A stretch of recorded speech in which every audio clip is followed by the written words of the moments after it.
You're listening to The Practical Wealth Show with Curtis May.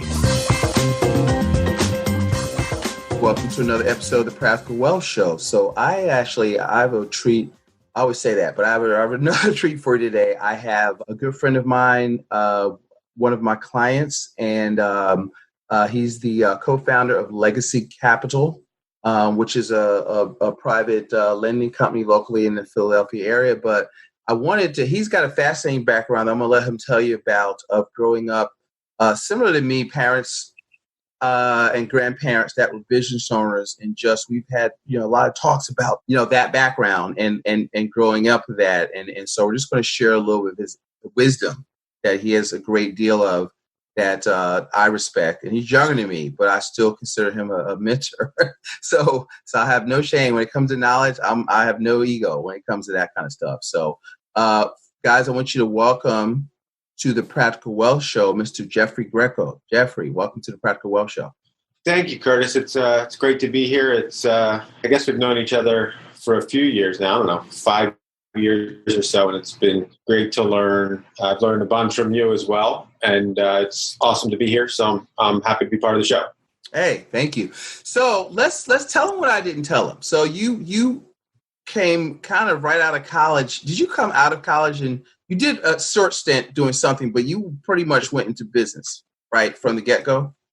Yeah. So I maybe like most people around sophomore year in college, I had this freak out. I was supposed to know exactly what I was supposed to do the rest of my life.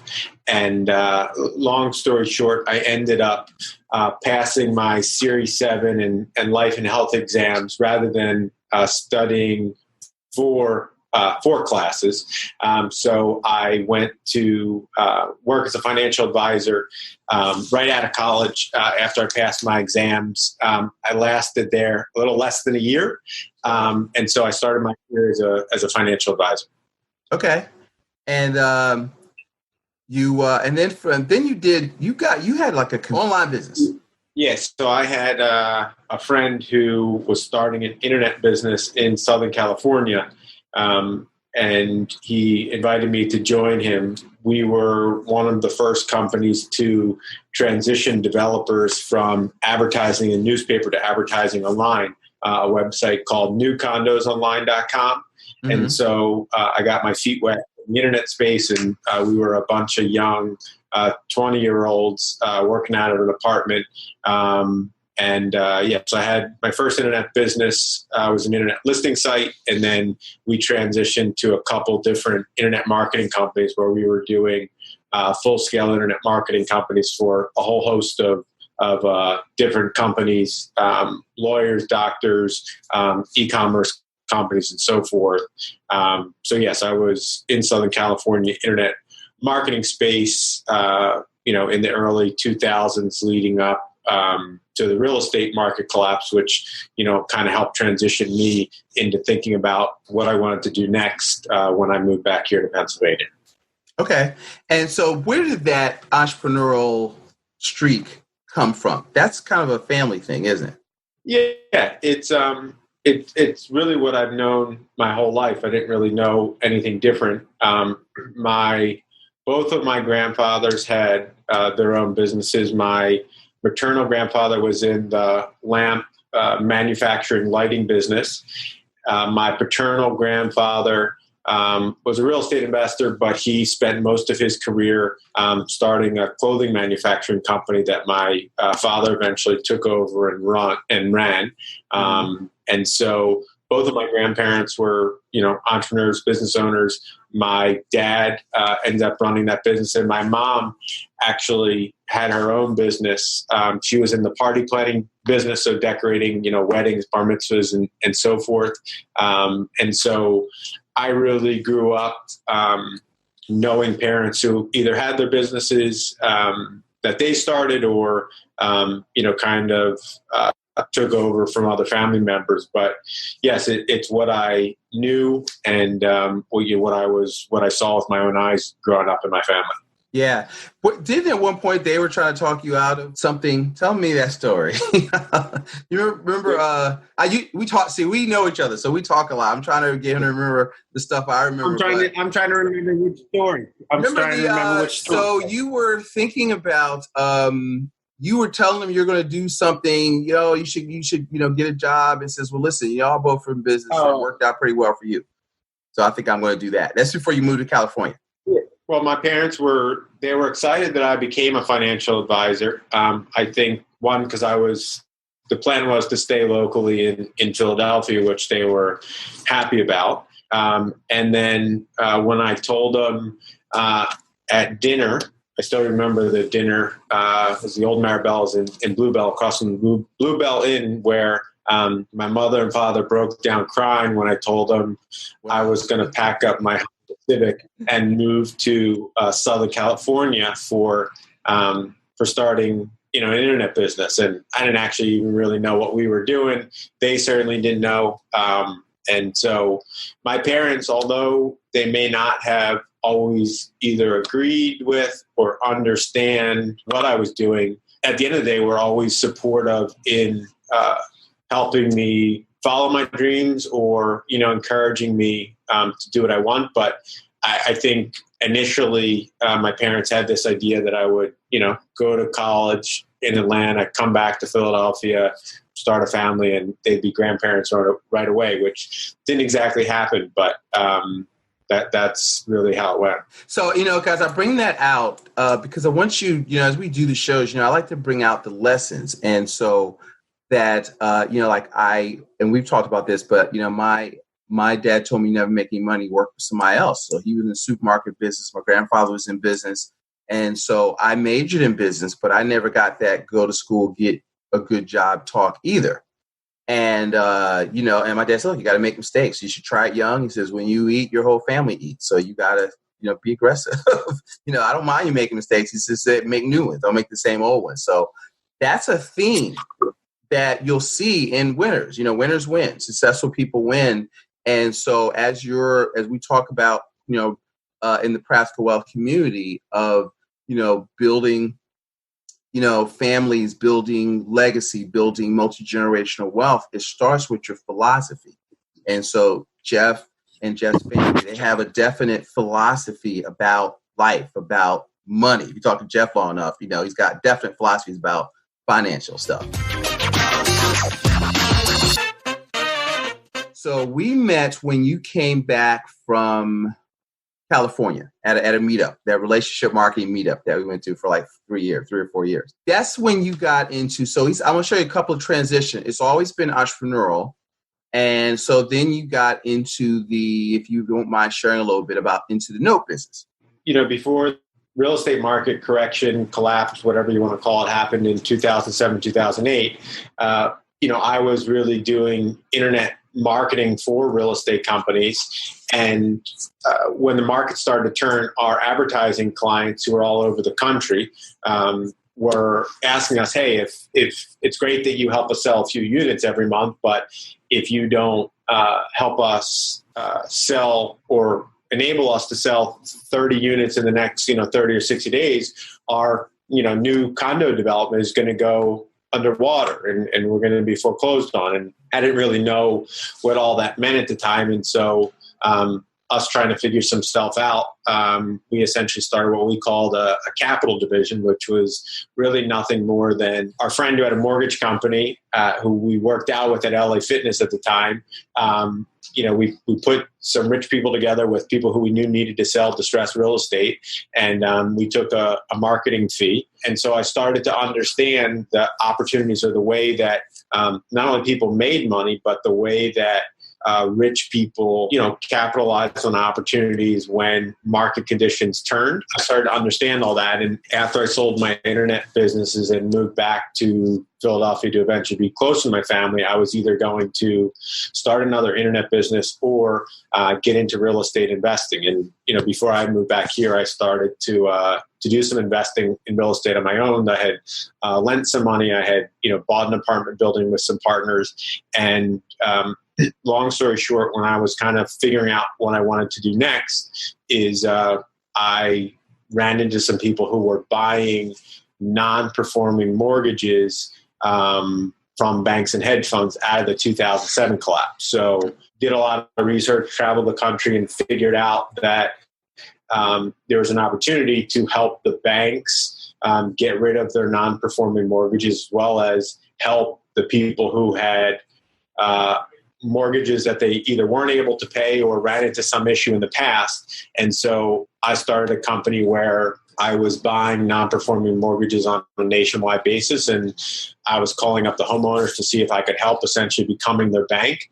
And, not only was it financially rewarding, it was really cool to be able to help people in situations where sometimes they wanted to make payments, but the Bank of America or whoever it was really wasn't in a position to talk to them, or for liability reasons or so forth. There was a lot of stuff that I could do creatively that the financial institution who originated the mortgage wasn't able to do. And so I did that for a few years, and then the pricing in that market changed, where I was buying stuff at 10 or 15 cents on the dollar.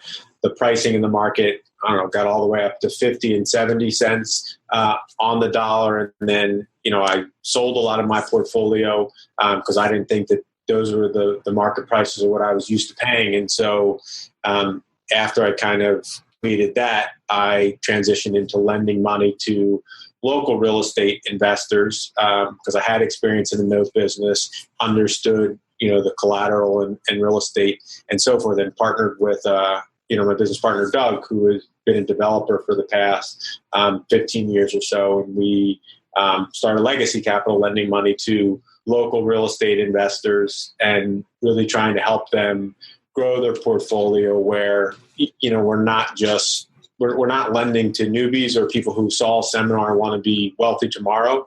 Our clients are, highly experienced real estate investors who maybe have done, 3 or 5 properties one year, and they want to do 5 to 10 properties this year. They want to build a rental portfolio, and we're really trying to help them kind of get to the next level.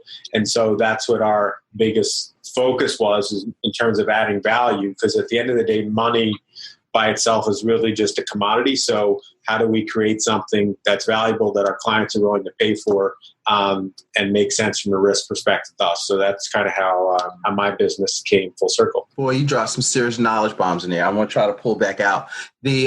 So his philosophy is, I want you to hear this, solving problems. He said when he did the note business, he was able to help the banks get rid of properties, because banks don't want your house. They want a payment, right? And he was able to help the homeowner, work out a situation where, if possible, they could stay in their house. But basically it was not, raping and pillaging capitalists like, you see on TV. Entrepreneurs solve problems, and Jeff looks for problems he can solve, with the right. Am I putting words in your mouth? Yeah. Just to give you some real life examples. So it was really cool. There were 2 particular examples that I'll share. One is I had bought a mortgage note from a woman's house in Jacksonville, Florida. And I think I paid about $9,000 for the note. And this woman's mortgage was, I don't know, at one point, I think 70 or 80,000. And I was able to keep her in the house for $200 a month. And she was like so excited that, one, she finally got someone on the phone, but 2, I allowed her and, did a mortgage modification for her to stay in her house for $200, which was a great return on investment for me, but also, it felt like the right thing to do. And then there was also another instance where a woman in Tennessee, I helped her apply for Obama set aside was called the hardest hit funds. And so I actually helped all of the people, or I tried to help all of the people that I bought mortgage notes from. I tried to help them get government assistance. And so literally all they had to do was like sign the docs, and I would essentially go to work for them. And I was able to get a couple of the borrowers in the notes I bought, like $40,000 and $50,000 to either pay off their mortgage or bring their mortgage current by understanding the system and, what these funds had been set aside for. So, just going back to what you said, there's always opportunities to make money where I'll call it you kind of maybe hurt one person and gain from another. But in order to have a truly lasting business or something that's really sustainable, rather than a one-off deal, I believe that there has to be value for everyone, right? Not just your clients, but your vendors, and it has to make sense. So I just wanted to point those two things out so people kind of understand what I was thinking about. Yeah. Business gets a bad name, but if you're going to be in business long range, you can't screw people. You can't get over on people. So, you have to go into it with a servant's heart, and there's still profit to be made. You can still make money. Profits are your reward for doing good business. How do you think about, one, when you're looking for, you still look for new opportunities, and then I want to get into your mindset about how you begin to do due diligence when you're starting a new venture. Do you have a process for that, mental process? Yeah. So I like one of Warren Buffett's. He has something called a circle of confidence or confidence, something like that. Meaning, circle of confidence, I'm very well aware of things I'm good at and things I'm not good at, right? So although I was in the internet business, I wasn't a technology guy. So, if it comes to apps or things that are too heavy technology-wise, that's really just not my thing. I don't understand a lot of the IPOs that are happening in Silicon Valley. That's just not my thing, right? At the end of the day, I understand real estate values. I understand homes. I understand residential real estate. I understand some things about commercial real estate. And I understand, about building private businesses and becoming profitable and starting businesses and so forth. But certainly one is I look at opportunities that I'm either already doing or closely related, or I can certainly, get comfortable with, because at the end of the day, I need to understand the underlying mechanisms that make the business successful or not successful. So, competence is one thing. The other thing is that I'm a big believer in doing things in stages. So I'll have a testing phase, which may last a certain amount of time, whether it's 6 months, a year, or, trying to become profitable or so forth, which again may take a certain amount of time or until that happens. And I kind of set different benchmarks at different phases, and I just put one step in front of the other, right? So when we were starting our lending business, Legacy Capital, the first year, I think we originated just under $500,000 in loans. We're using our own money, kind of figuring out, do we like the business? Can we make money at it? What kind of team is it going to take? Is there an opportunity, people who want to use our money and so forth? And so I think understanding the business, watching the financial metrics and understanding what it takes to grow and scale the business are super important. And look, I've also learned the hard way, right? In terms of, things that didn't work. I'm also a big believer that if things aren't going to work, you don't want it to ruin you or destroy you, right? And so I'm not naive to think that everything I do is going to work, but I want to limit my downsides where if something doesn't work, it's an amount that I'm comfortable losing, or I can understand my downside risk, or how do I mitigate it, which are things I think about when building a business. But I enjoy the pursuit or the game, as you would like to say, of the game of building businesses to become profitable and to become cash flowing, and teams that support that and the operations and systems. That's stuff that I have a competence in. I enjoy doing. That I try to apply to different industries as I go in them. So transition for me and tell them your experiences from we started, we got interested. We talked about it for a year before we actually, I think you jumped in about infinite banking and what we're doing with the life insurance. I do like that about your business and about your teaching and about your education, because yes, when I heard about the concept, my mind, because I'm an opportunist and an optimist, my mind goes to, oh, that's amazing.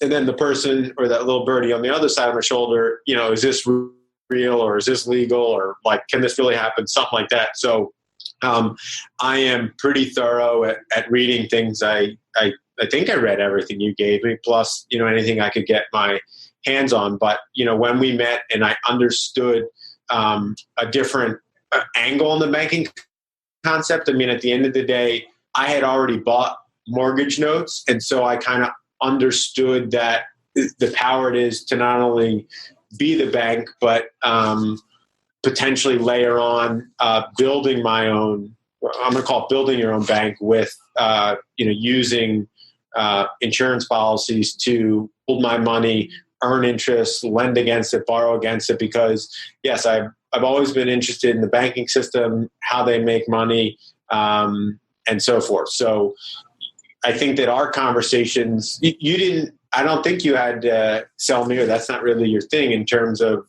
the value in it. And I think for me, I really just had questions about how do I integrate this into my life, and let's start with one to see if it really does what you say, or so forth. And I think that's how we started, right? We did one, and then we did another, and we kind of tweaked it.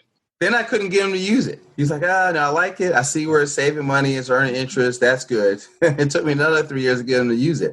Right. Well, that's, yeah. Well, right. So I bought the policy, or I bought one policy. I think I bought one lump sum policy, then one you can put in over time. But I think it took me 3 years to actually take my first policy loan, which I think the first one I used to pay my tax bill for the year, which was nice to not have to accumulate those dollars. And then two, I recently used a policy loan to buy a car for cash, which I always wanted to do. So yes, I took those loans for my policies, whereas in the past I would have, accumulated money in my checking account, let it sit there, and then used it. And you've showed me over time how that's not the best use of cash to just have it there, but I could actually invest it, use it, borrow against it, and keep the flow going, which has been, super helpful. He's saying it nice, because when he told me what he did with the taxes and his vacation in Greece, I was like, what? What are you doing? So we were having lunch and I went off. He says, all right, I'm not being a good banker to myself, am I? I said, no. Well, right. I think I was so excited that I checked the box that I did it, and I funded it, and I put in money every year, but I didn't realize or take the step, or I think it took you a number of times to beat me over the head with, hey, this is actually how you could use the policy, because I was kind of using the policies at level one, and really to get the max benefit of really starting to borrow from it and leverage it and so forth has been super helpful. Yeah, that's cool. And see, because he saw it, what I try to get people to understand, it's not that complicated. It's just a storage mechanism. All banking is creating a pool of capital that you control, that that can move at cost to meet some need. So you told me, because the car thing just happened, tell him that story, because he couldn't wait to tell me this, and it was hilarious. No, let me back up and say so I just had my wife and I had our first child, a daughter, and yes. My wife not so gently reminded me that I was no longer allowed to drive my 10-year-old Lexus IS 250 from 2009 that I absolutely loved because it was paid off. The world was telling me it was only worth, I think, $3,500. That thing was worth a lot to me because I got to, wake up every day and drive to work in a car that was paid off, which was amazing. And that was a beautiful thing in itself. Yep. And it had sport tires because I bought it in California. So let's just say wintertime in Pennsylvania with the potholes wasn't so great. And so my wife reminded me that if I wanted to ever drive my daughter my car, I needed to get a new car. Right. And so after I got over fighting it and realizing, my wife is always right, I said, well, I don't want to just go buy a new car. And so I was either going to buy Toyota or Honda, or my wife had actually had leased Infiniti QX50. So I knew exactly what I wanted. And long story short, he showed me a car that I wanted, and he pulled it up and it was like 26,000 or something. And I said, okay. I said, I want it for 24,000 or whatever. I negotiated a little bit. And then he said, well, we need to get your credit check. I said, well, I'm paying cash, so you don't need to worry about that. And he said, well, if you pay cash, finance charge for not using finance of like $2,000 or something. I said, that's ridiculous. And so I said, look, 24 grand and change is my number. I said, if you're not going to sell me the car for that, I said, I'm leaving.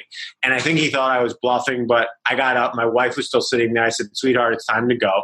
And so we got up from the dealership, and I ended up working with a car broker who goes to the auctions. And I told her exactly what I wanted. I said, look, I'm not in a rush. I'd like it to be before wintertime because at some point I'm going to want my daughter to drive in my car. And she found me the exact car. She, called me a couple months later in the silver color I wanted. And I wrote her a check. She bought it. She showed me some pictures. And I bought my car, I guess about a couple months ago with a loan for my policy. So he had access to capital. And then we're going to talk about this next week. We're going to create your payment plan back to your policy with interest. Exactly. Right. Exactly. Your value and where you get your kick out of is growing legacy capital, and doing other stuff. So, if you do that, if you build assets, you can buy wherever the hell you want to. So that's a good thing. So. Exactly. And so, I don't know, you had asked me about the past in terms of growing up and just the story that you may share the story about my parents and kind of some of the stuff that they taught me. Yeah. Yep. I like that as we close. Yep. Yeah. So I didn't really know what was normal or not normal until, I grew up and started to meet people and started to have conversations. But ever since I can remember, me and my two siblings, my sister, all shared a bathroom in our house growing up. And literally right next to our toilet, my dad had cut out a page of the Roth IRA compounding showing that, if you had started a Roth IRA, put this amount in per year, and what it would grow to. And literally, every day I would see that chart. I probably didn't understand what it was at first or meant. But I'm very grateful for my parents for, helping me set up my first Roth IRA, helping me understand the value of, tax-free things and so forth. But I think a lot of that came from my family to get me started. And then certainly, meeting people like you, Curtis, to kind of take it to whole other levels has been super rewarding and beneficial that I, certainly tell more people about. Yes, that was great. I think, you've got to, as you're, you guys that deal with families, you've got to, the world and school is going to program them. And so you have to create your programming them for success, for, financial freedom, financial independence, because they're not going to get that in school. I always tell people the Rich Dad, Poor Dad, the whole title of the book is Rich Dad, Poor Dad, Would Wealthy People Teach Their Kids That the Poor and Middle Class Don't? And that's powerful. And so you're, in my mind, the personification of that, teaching rich kids, because security is the ability to produce. So knowing you've always been confident that you could produce, that you could make money because you look for problems to solve. And that's how money is created. That's how, by creating value in the marketplace for somebody else is what generates revenue. And so I've kind of watched you. I've learned that. And because he'll make me think bigger. Right? We're talking about something. Something about, what was it? Life settlements one time. I sent him this. We did an interview. I sent him this life settlement videos like, yeah, so you want to, I can introduce you to the guy if you want to get into it. It's like, no, how do I start my own fund? So I was like, okay, I'm thinking too small. Jeff thinks about how can we buy our own insurance company, something like that. So, you've got, if somebody's a book said, if you're going to be thinking anyway, you might as well think big. So I won't name the author because it's kind of polarizing figure, but yeah. It's been great. So thank you, for contributing to my life and helping me take it to the next level and really just helping me open my eyes to an area I think I knew a little about or was possibly aware of, but helping me think about it in a completely different way. And, enable me to structure my finances and, help run my family's financial life in a new way that, that is a lot better than what it was. Yeah. Listen, so I appreciate you, right back at you. And I appreciate you taking time. I know you've got to go and got another appointment to run and shake. So I wanted to thank you for taking the time out to share your wisdom with our listeners. Any closing thoughts or words of wisdom for us as we close out? And I'll put them on the spot there. Yeah, I think the only thing is I'll say focus on what you can control. Don't worry about what other people are doing. Put one front in front of the other. Set goals, take action, measure results, and just keep moving forward. Don't get concerned or confused about the speed at which you're progressing and or what other people may be doing, or certainly the amazing life that they're living on social media. Just stay focused, keep doing what you know how to do, connected to people that you respect and help you grow and think differently, and go out and get it. There we have it. I can't even say anything more than that. So, guys, thank you for listening to another episode of the Practical Wealth Show. Jeffs, if you're local, like the Philadelphia area, right? If somebody meets the criteria that you laid out and they wanted to talk to you, what's the best way for them to reach out to you guys? Yeah. You could go to our website, legacycapitalpa.com, and that's LEGACYCAPITAL. PA is in Pennsylvania.com, and we'll go from there. All right. That sounds good. Thank you for listening to us. We've had another great episode of the Practical Wealth Show. So go out there and make it a prosperous day. So for Jeff, this is Curtis May, and we are out. Thanks for listening to Practical Wealth. To access the show notes and resources, go to practicalwealthshow.com. To get your questions on the show, go to practicalwealthshow.com. This show is for entertainment purposes only. Before you make any investment decisions, consult a professional.